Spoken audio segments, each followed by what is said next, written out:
ಎಲ್ರಿಗೂ ನಮಸ್ಕಾರ. Welcome back to my channel. ನಾನು ಮಾಣಿಕ್ಯ.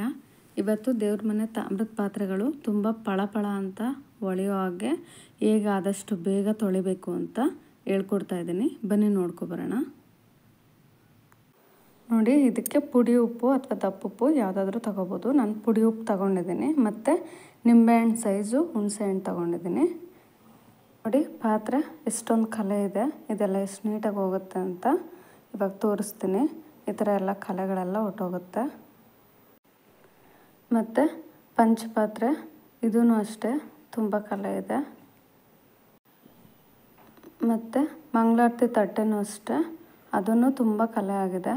ನೋಡಿ ಹಿಂಭಾಗದಲ್ಲಿ ಎಷ್ಟು ಕಲೆ ಇದೆ ಅಂತ. ಇದೆಲ್ಲನೂ ಹೋಗುತ್ತೆ. ನೆನೆದ್ರೆ ಹುಣಸೆಹಣ್ಣು ಪಾತ್ರೆಗಳಿಗೆಲ್ಲ ನೀಟಾಗಿ ಸ್ಪ್ರೆಡ್ ಆಗುತ್ತೆ ಅಂತ ಫಸ್ಟೇ ಹುಣಸೆಹಣ್ಣು ನೆನೆಸ್ಕೋಬೇಕು ನಾವು. ನೋಡಿ, ಇವಾಗ ಈ ಕಳಸದ ಚೊಂಬು ನಾನು ಇವಾಗ ಇದನ್ನು ತೊಳಿತಾ ಇದ್ದೀನಿ. ಇವಾಗ ಹುಣಸೆಹಣ್ಣು ಮತ್ತು ಉಪ್ಪು ಎರಡೂ ಮಿಕ್ಸ್ ಮಾಡಿಕೊಂಡು ನೋಡಿ ಈ ಥರ ಹುಣಸೆಹಣ್ಣು ನೆಂದಿದೆ ಅಲ್ವಾ, ಇದಕ್ಕೆ ಹುಣಸೆಹಣ್ಣಿಗೆ ಉಪ್ಪನ್ನ ಈ ಥರ ಮಿಕ್ಸ್ ಮಾಡಿಕೊಂಡು ಉಜ್ಜಬೇಕು. ನೋಡಿ, ಇವಾಗ ಈ ಕಲೆ ಎಲ್ಲ ಎಷ್ಟು ನೀಟಾಗಿ ನಿಮ್ಮ ಎದುರಿಗೇನ ಹೋಗುತ್ತೆ ಅಂತ. ನೋಡಿ, ಈ ಥರ ಸ್ವಲ್ಪ ಹಿಂಗೆ ಇದು ಮಾಡಿದ್ರೂ ಸಾಕು, ಎಷ್ಟು ನೀಟಾಗಿ ಹೊಟ್ಟೋಗುತ್ತೆ ಅಂತ. ಇವಾಗ ನೀವೇ ನೋಡ್ತಾ ಇದ್ದೀರಾ.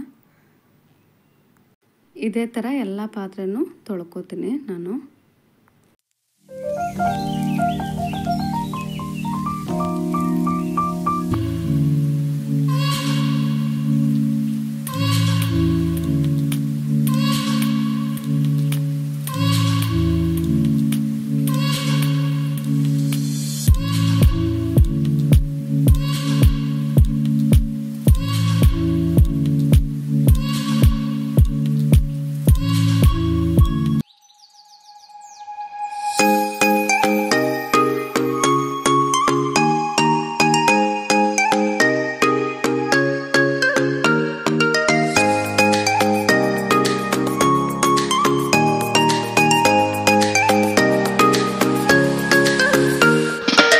ಇನ್ನೊಂದೇನೆಂದರೆ ಇಲ್ಲಿ ವೈಟ್ ಚುಕ್ಕಿ ಥರ ಕಾಣಿಸ್ತಿದೆ ಅಲ್ವಾ, ಅದು ಸ್ವಲ್ಪ ಹೊತ್ತು ಹೊಟ್ಟೋಗುತ್ತದೇನೆ.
ಇಷ್ಟೊತ್ತವರೆಗೂ ನನ್ನ ವಿಡಿಯೋ ನೋಡೋದಕ್ಕೆ ನಿಮಗೆಲ್ಲ ಧನ್ಯವಾದಗಳು.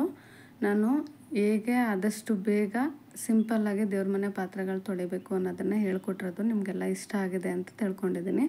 ದಯವಿಟ್ಟು ನನ್ನ ಚಾನಲ್ಗೆ ಸಬ್ಸ್ಕ್ರೈಬ್ ಮತ್ತು ಲೈಕ್ ಮಿಸ್ ಮಾಡ್ದೇ ಕೊಡಿ. ಧನ್ಯವಾದಗಳು. ನೆಕ್ಸ್ಟ್ ವಿಡಿಯೋದಲ್ಲಿ ಸಿಗೋಣ. ಬಾಯ್.